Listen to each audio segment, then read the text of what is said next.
Me chamo Janaína Cunha, sou aluna do curso de graduação em psicopedagogia e nesse momento eu quero começar a apresentar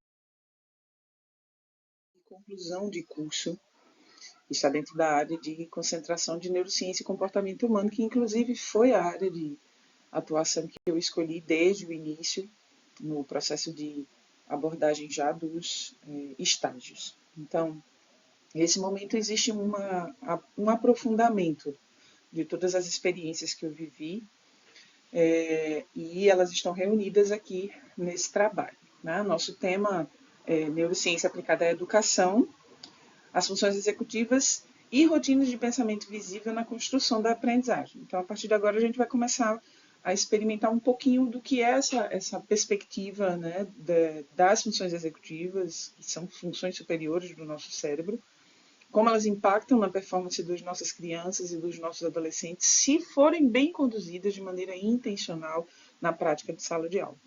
Então, a minha fundamentação teórica, ao longo dessa apresentação, vocês vão perceber que ela está muito centrada em grandes nomes da educação, principalmente aqueles que estão concentrados no século XX, e eu trago aqui, né, nomes como Piaget, Vygotsky, Roosevelt, Dewey, o Vallon, né, que estão relacionados a essas tendências. E, sobretudo, aquilo que eles disseram há tantas décadas e como a neurociência hoje, né, os recursos dos estudos neurocientíficos têm mostrado, têm trazido evidências de observações feitas por esses teóricos, né, há tanto tempo. Então, hoje, nós temos recursos de imagem, né, de neuroimagem, que conseguem mostrar para nós os detalhes do cérebro funcionando.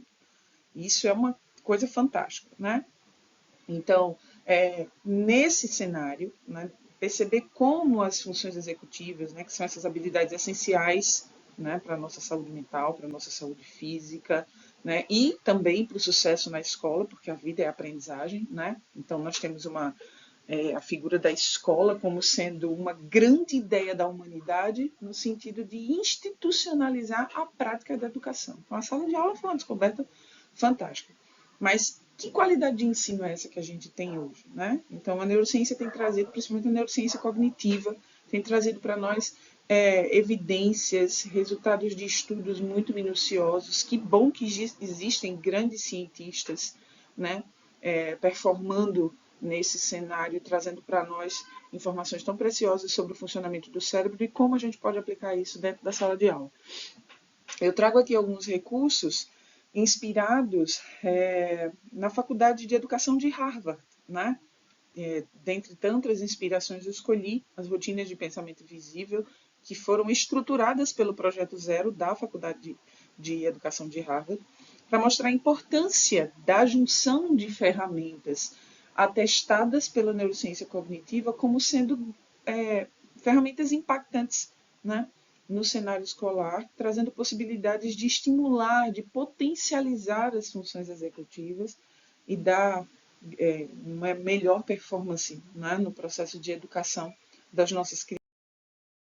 Então, a justificativa do meu trabalho, ler isso aqui fica até um pouco redundante, né, diante do que eu já falei, mas diante de tantas evidências, né, que a neurociência traz para nós, comprovando a eficácia de algumas aplicações, né, dentro de princípios teóricos do desenvolvimento humano, elas apontaram sobre como ocorrem os processos cerebrais responsáveis pela aprendizagem. E essa produção, ela se justifica pela constatação do evidente papel das funções executivas no controle e regulação do comportamento e das rotinas de pensamento criadas para ajudar a tornar visível e nomeáveis os movimentos de pensamento, contribuindo para a construção de hábitos mentais que apoiam e facilitam o pensamento associativo, estratégico, metacognitivo, né, que diz respeito a pensar sobre o que se está pensando no momento em que esse pensamento ocorre. Né? Haja visto que, segundo, né, os estudos mais recentes da neurociência, atestam o quanto os centros gerenciadores das emoções estão intimamente relacionados aos da cognição, incluindo pensamentos e emoções, de modo a se reconhecer que a relevância de tais habilidades ultrapassa o contexto escolar. Ela se amplia ao que é a nossa vida fora dos muros da escola, né? Os objetivos que eu trago estão relacionados a evidenciar a importância de se investir em desenvolvimento de programas inovadores, com técnicas adequadas, né, ajustadas aos estudos da neurociência cognitiva sobre a força do estímulo às funções executivas de maneira intencional, né? Propor uma abordagem junto a um componente fundamental que se combina intimamente com a memória de trabalho, uma das habilidades centrais que constitui o conjunto das funções executivas, que é a atenção sustentada, né, ou atenção executiva, essa ferramenta, essa habilidade, na verdade, que nós precisamos tanto em sala de aula, como tem sido difícil conquistar a atenção dos nossos alunos num mundo em que os elementos distraidores são infindos, né? E se a gente for falar a respeito da tecnologia digital, isso se acentua ainda mais. Então, tem sido um grande desafio para o educador gerenciar tudo isso. E, por último, estimular programas de formação continuada para professores, com foco nas funções executivas e nas rotinas de pensamento visível. Então, perpassa pelo professor, né? O professor precisa estar preparado com conhecimento, né, e com a prática realizadora desses processos para que eles possam ser de grande sucesso mesmo dentro da sala de aula, né? Quero compartilhar aqui um pouco de uma visão que está dentro da parte estrutural do nosso TCC, que diz respeito a tomando como pressuposto o fenômeno da plasticidade cerebral, né, que é essa resposta adaptativa dada, né, pelo nosso sistema nervoso central às mudanças ambientais. Nós somos essa maravilha, né, de estrutura neural que se modifica todos os dias à medida que aprende.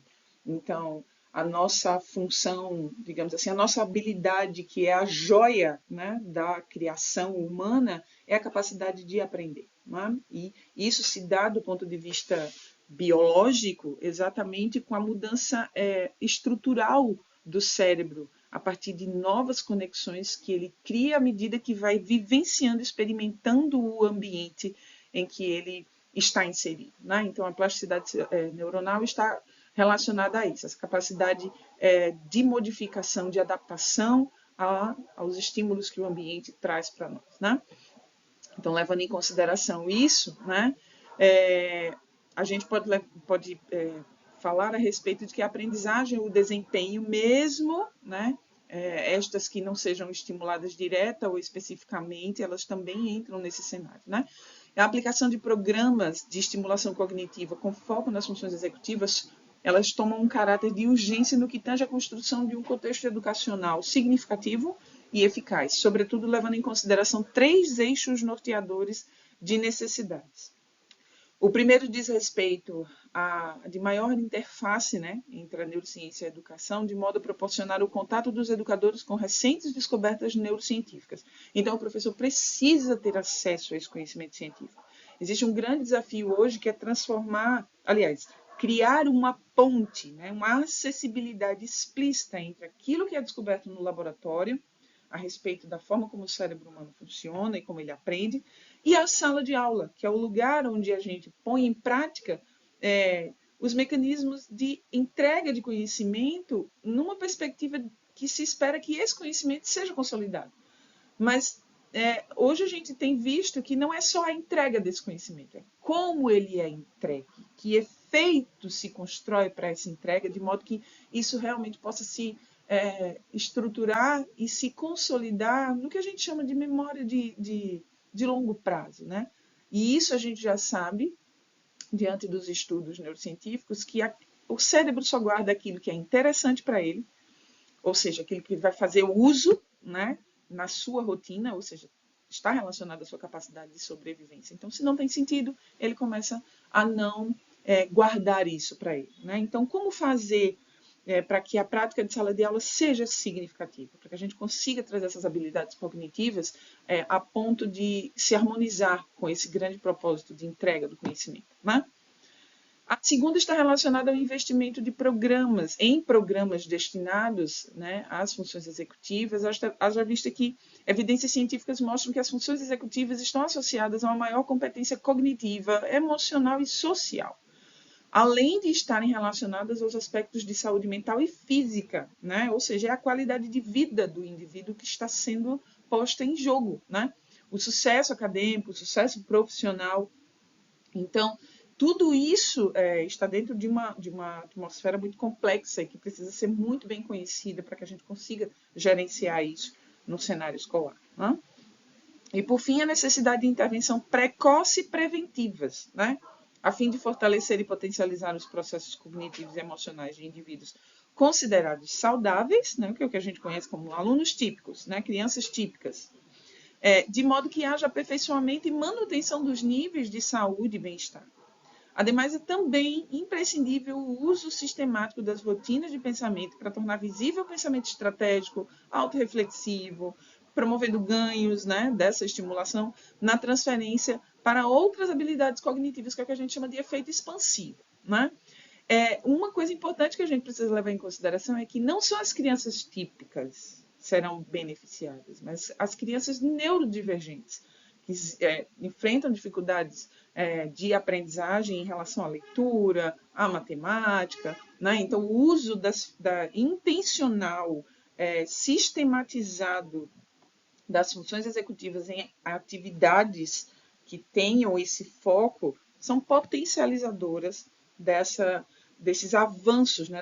da possibilidade de trazer avanços na performance cognitiva dos nossos alunos e isso estendido para a atmosfera também emocional e social.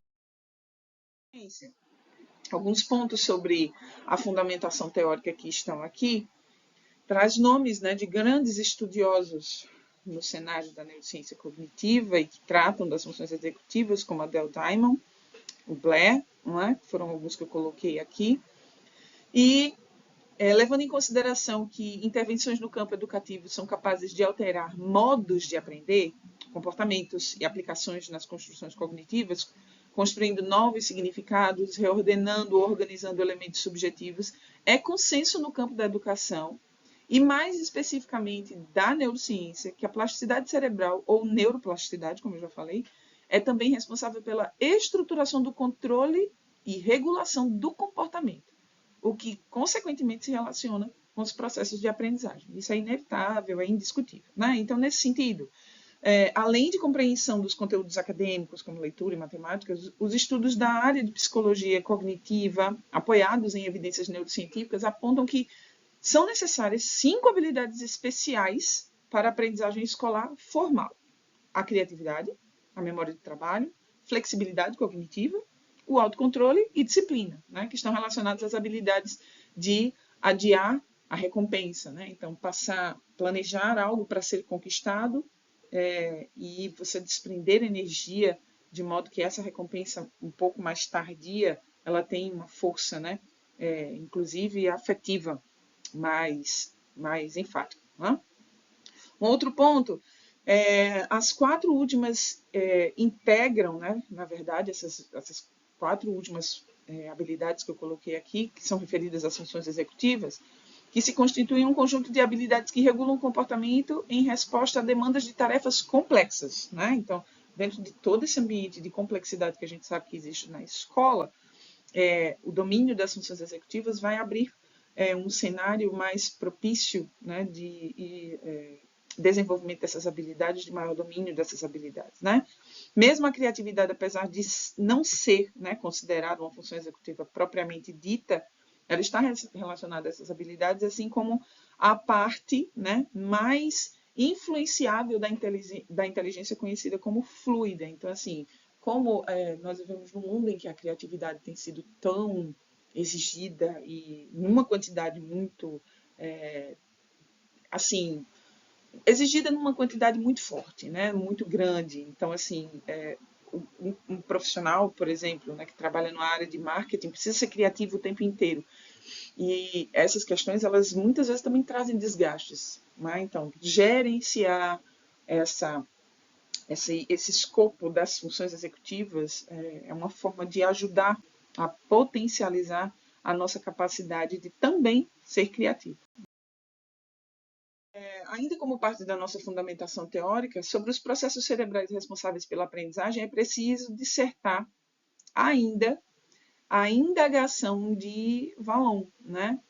Ao afirmar que o desenvolvimento emocional precede o desenvolvimento cognitivo e que eles são processos indissociáveis, sendo um tão importante quanto o outro. Então, eu vejo que ao longo da história da humanidade, nós tivemos aí, desde a Antiguidade Clássica, uma tendência muito dualista em nos dividir em racional e emocional.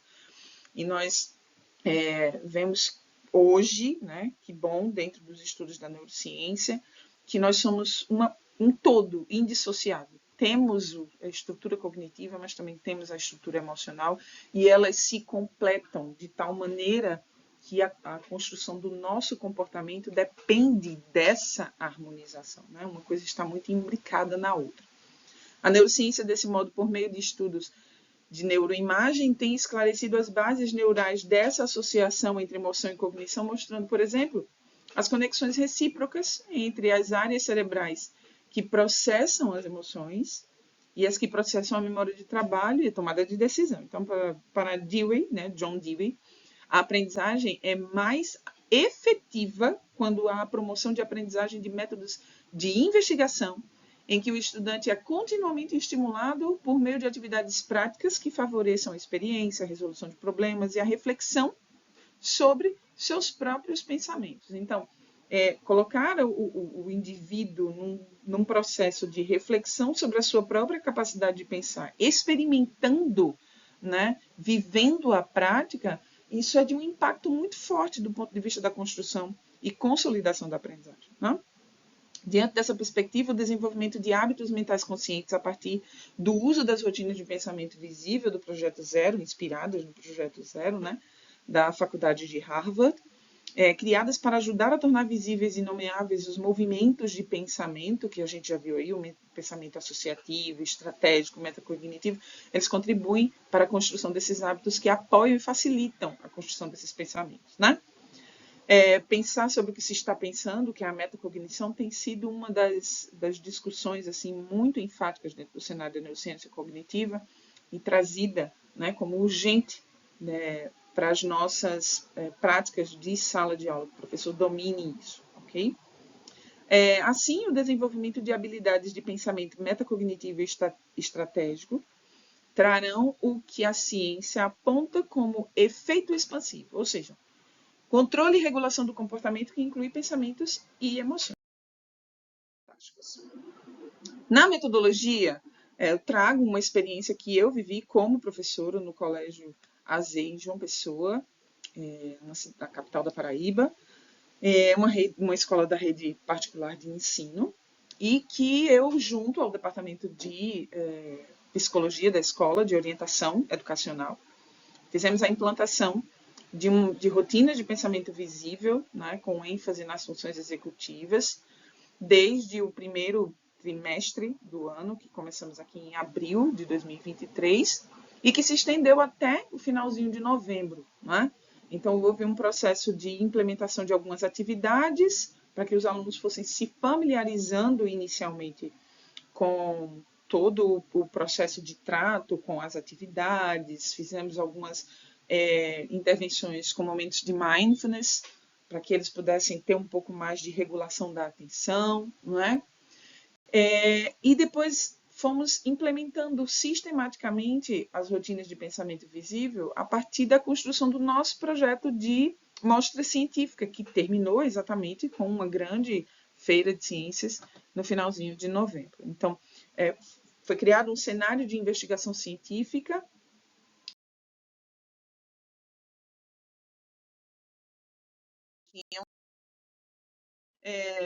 aqui eu tenho mais um exemplo de um aluno com dificuldade mesmo. Esse aluno, inclusive, no início do processo, ele se revelou assim, com estruturas de frase, mas muito difíceis de serem compreendidas. E aí, ao longo do processo, ao longo do ciclo, com com a repetição das rotinas de pensamento e o direcionamento de novas estruturas para que ele pudesse construir os seus textos, foram trazendo esses resultados aqui, né? Então, é impactante demais a gente ver como funciona quando o planejamento, né, estratégico do professor, centrado em alternativas ditas pela ciência cognitiva como eficazes, como a gente consegue ter acesso, né, a uma melhora cognitiva dos nossos alunos. Então, após o ciclo de implantação das rotinas de pensamento visível com uma rotina de atividades centradas em práticas que destacaram, né, as funções executivas, foi possível verificar uma evolução significativa junto à capacidade de interpretação, abstração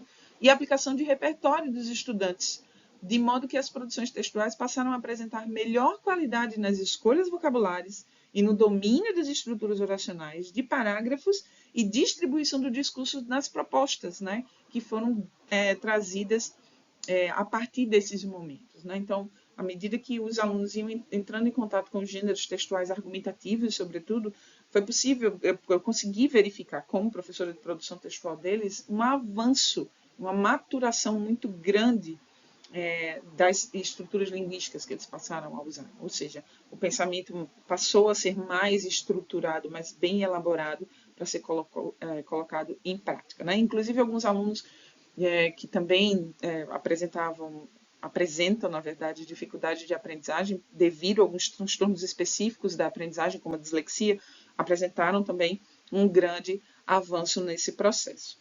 Então, assim, diante do contexto das exigências sobre as competências intelectuais, socioemocionais do século XXI, eu pretendo, né, por meio desta produção, contribuir, né, de maneira bastante estratégica sobre esse cenário educacional, que é o que eu acredito que precisa ser modificado a partir das ações conscientes de professores e em conjunto. Os professores, como uma grande força que trabalham juntos, pensam juntos e compartilham. Isso sim vai trazer uma para o nosso cenário educacional. A conclusão do nosso trabalho reforça a relevância incontestável de promover o aprimoramento na performance de aprendizagem dos estudantes por meio do estímulo das funções executivas desde idades precoces, né? Então, mediante estratégias pedagógicas estruturadas no ambiente escolar e lideradas por educadores comprometidos. A investigação realizada, ela ressalta que o desenvolvimento eficaz das funções executivas desempenha um papel fundamental na capacidade dos alunos de enfrentar os desafios acadêmicos e socioemocionais ao longo de sua jornada educacional.